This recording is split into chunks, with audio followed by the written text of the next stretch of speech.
Assalamualaikum warahmatullahi wabarakatuh. Kami dari kelompok 10 yang beranggotakan Novita Aulia Prahesti dan saya sendiri Tri Melindasari dengan judul Encephalitis atau radang otak. Prodi Psikologi Islam A19 Fakultas Usuluddin dan Humaniora UIN Antasari Banjarmasin. Apa sih encephalitis itu? Yuk kita simak video berikut ini. Sebagian besar kasus radang otak ini belum diketahui penyebabnya dengan pasti. Namun berbagai jenis infeksi seperti bakteri dan virus juga dapat menyebabkan radang otak. Dan kondisi ini dapat menyerang siapapun, namun yang lebih rentan adalah anak-anak dan lansia.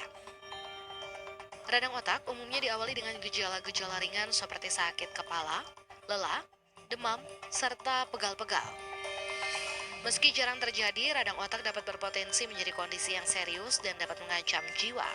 Perkembangan penyakit ini juga sulit ditebak sehingga menyulitkan proses penyembuhan. Sebelum melanjutkan, silahkan like, komen, dan subscribe ya ke channel YouTube kami.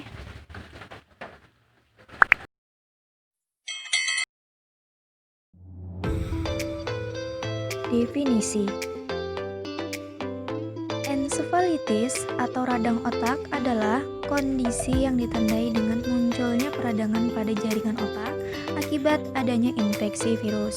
Contohnya seperti akan mengalami perubahan kepribadian, kelemahan tubuh, serta mengalami kejang-kejang.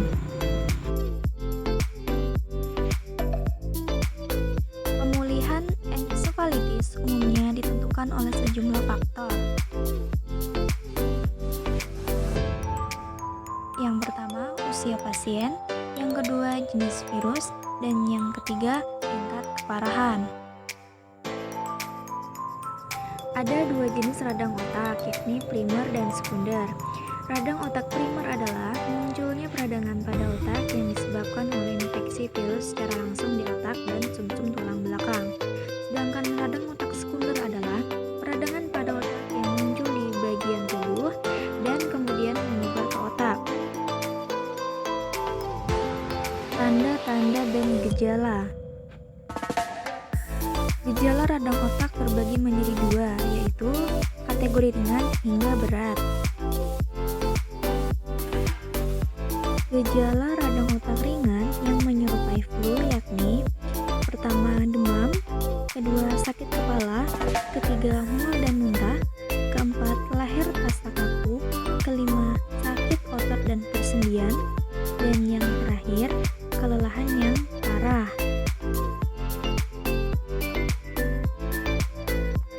Gejala radang otak yang lebih parah yaitu demam tinggi di atas 39 derajat Celcius, akan merasa kebingungan, sering berhalusinasi, akan merasa kejang-kejang, daya tahan tubuh lambat, dan yang terakhir mudah marah. Penyebab gejala radang otak.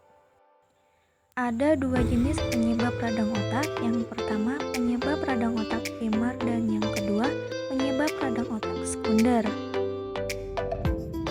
Ada tiga jenis virus yang menyebabkan radang otak primer. Yang pertama, virus umum. Virus ini disebabkan oleh herpes yang sangat berbahaya dan juga sangat berakibat fatal bagi manusia. Yang kedua, virus pada masa kecil.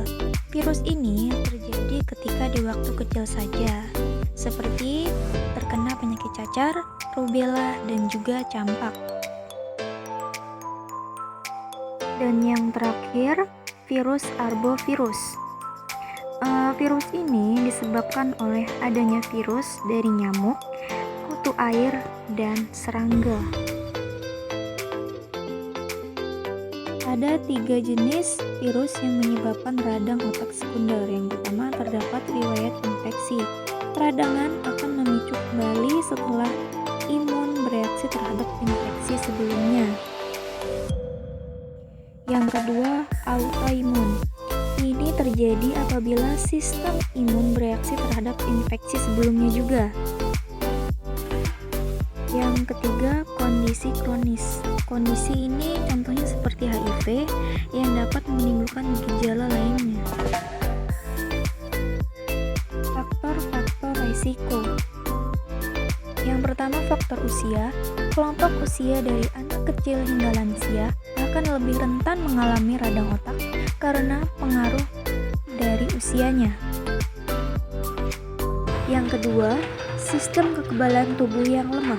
Orang yang mengidap penyakit atau mengonsumsi obat yang berisiko melemahkan imun, alhasil akan meningkatkan resiko pada radang otak.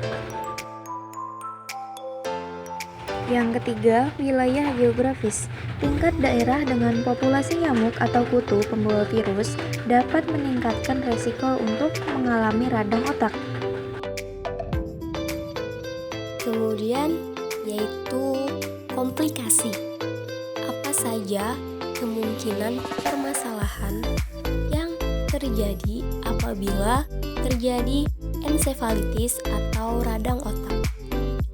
Komplikasi atau permasalahan yang ditimbulkan dari ensefalitis atau radang otak dapat bervariasi tergantung dari berbagai faktor-faktor seperti usia, penyebab infeksi, tingkat keparahan penyakit, dan waktu sejak penyakit muncul hingga akhirnya mendapatkan pengobatan. Komplikasi ini juga dapat menyebabkan berkembangnya peradangan lebih parah hingga menimbulkan kondisi seperti kelelahan parah, kelemahan atau kurangnya koordinasi otot, kepribadian berubah, gangguan memori atau ingatan, kelumpuhan, gangguan pendengaran atau penglihatan, serta gangguan kemampuan berbicara. Komplikasi tersebut dapat bertahan dalam waktu yang tidak menentu. Ada yang berlangsung selama beberapa bulan saja, tapi bisa juga bertahan secara permanen alias selamanya. Atau bahkan dalam tingkat yang lebih serius, peradangan yang terjadi akibat komplikasi ini dapat melukai otak sehingga kemungkinan mengakibatkan koma atau kematian. Ngeri juga ya. Bagaimana cara mendiagnosis radang otak? Biasanya, dokter akan menanyakan mengenai riwayat medis dan mengamati berbagai gejala yang muncul dari pasien. Setelahnya, baru dapat dilakukan pemeriksaan lebih lanjut meliputi 1. Pemeriksaan pencitraan otak. Dokter biasanya menganjurkan pemeriksaan pencitraan otak seperti CT, scan, atau MRI. Yang kedua yaitu analisis cairan tulang belakang. Prosedur pemeriksaan ini ditujukan untuk melihat adanya peningkatan sel darah putih, protein, bakteri, maupun virus. Yang ketiga adalah elektronsepalogram atau EEG. EEG adalah pemeriksaan dengan melibatkan penggunaan elektroda yang ditempelkan langsung pada kulit kepala. Pemeriksaan ini bertujuan untuk merekam aktivitas listrik yang terjadi di dalam otak. Kemudian, tes laboratorium lainnya, seperti pemeriksaan darah dan urin. Pemeriksaan ini bisa menjadi pilihan lain untuk membantu mengidentifikasi virus yang mengakibatkan radang otak. Yang kelima yaitu biopsi otak. Dibanding dengan beberapa pilihan pemeriksaan sebelumnya, prosedur ini paling jarang dilakukan, bukan tanpa alasan, tetapi karena prosedur ini memiliki resiko komplikasi yang cukup tinggi.